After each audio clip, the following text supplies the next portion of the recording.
सियालकोट थाना बम्बावाला पुलिस को इलाका सखर नहर पर फायरिंग की इत्तला। एक कस अपने ही साथियों की फायरिंग से हलाक। जोया न्यूज़ प्लस रजिस्टर्ड को तर्जुमान सियालकोट पुलिस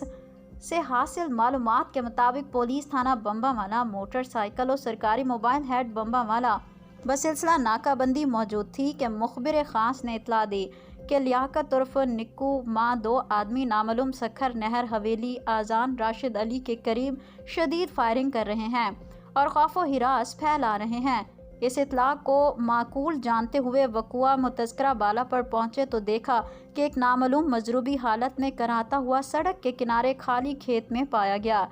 जिसका पता बाद में मोहम्मद यासिर वल्द मोहम्मदीन चक नंबर 61 रेबे बेदियाँ वाला तहसील जड़ावाला फैसाबाद मालूम हुआ, जिसको मजरूबी हालत में फौरी तौर पर बजरिया सरकारी गाड़ी बराए इलाज व मुआवजा और मुलाहिजा डॉक्टरी सिविल अस्पताल डस्का भिजवाया गया, जो जख्मों की ताब ना लाते हुए अपने ही साथी मुजरिम इश्तिहारी लियाकत उर्फ निक्कू और दीगर साथियों की फायरिंग से हलाक हो गया। मकामी पुलिस SHO बम्बावाला की मदीयत में मुकदमा दर्ज करके मसरूफ़ तफ्तीश है।